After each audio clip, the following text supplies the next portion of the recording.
G'day, Shane here from Mighty Grape TV, and thank you for joining me at my home bar.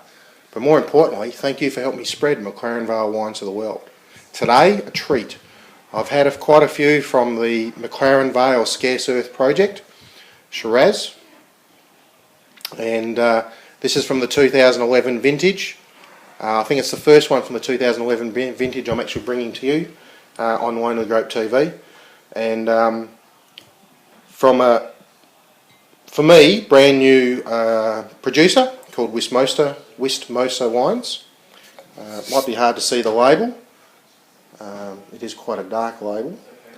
And look, 2011, generally there was some bad vibes about 2011, and yes, there was some issues around the 2011 vintage here in McLaren Vale being so wet, particularly around the ripening period. And there was disease and ripeness issues. But if you really looked after your grapes, and you know, as always, generalisations are very, very hard because there is always good and always not so good. It's where that middle sits. The 2011 Scarce Earth Shiraz wines I tasted recently, and I must say all of them were very, very good. So yeah, we need to be careful about, or I need to be careful as much as anybody else about that. So here we go, a 2011 Shiraz Wistmosa wines.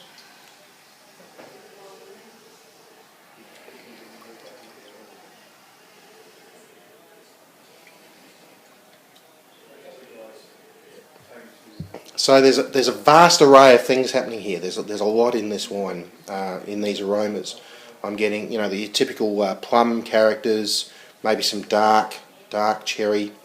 But what I find quite intriguing with this wine is the it's like dried herbs, like dried oregano, dried thyme coming through, and then start to get a little bit of licorice character on there. Yeah, very, very interesting. Very interesting. Quite complex and quite enjoyable. I'm not getting a lot of oak in there, and that's one of the things for the Scarce Earth Shiraz project wines, is to show a sense of place. So not be over oaked, not be overworked in the winery either. And so far, this is a ripper.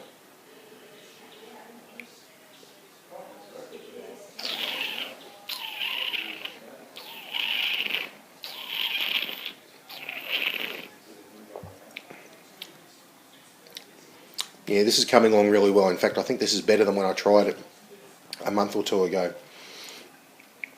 Again, envelopes of character, envelopes of flavour, plenty of fruit character. You're not getting much in the way of oak in here at all, which I think is good for this wine, because there's such character there. It doesn't need it. The oak just sits there in the background. But I'm getting the plums.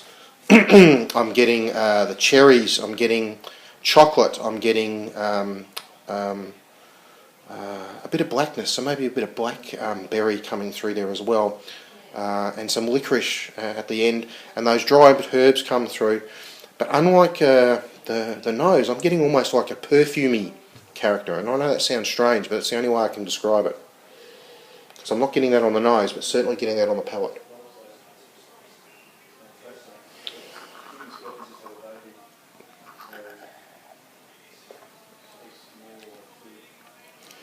And the other thing that I think is 2011 vintage, because it's so cold and things like that, a lot of people would think that the 2011 vintage wines, as a generality, would be thin and not a lot of character, and maybe the oak is used to help bring some of that character through. That's certainly not happening in this wine. This wine, there's a lot there. It's mouth filling. It's you know, you want to drink another glass of it. Really, really nice wine. But the oak is minimal character there. It's a big wine, enjoyable wine, and I would certainly recommend this to anybody.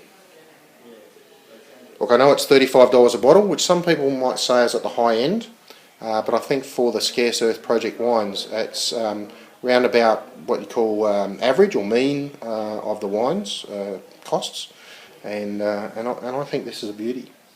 I really do. So the 2011 Wistmosa Shiraz, part of the Scarce Earth Project. If you find it, it's well worth getting. So look, that's all we have time for Felina Grape TV today. Hope you've enjoyed that. I've certainly enjoyed bringing this to you, and we'll see you next time. Bye.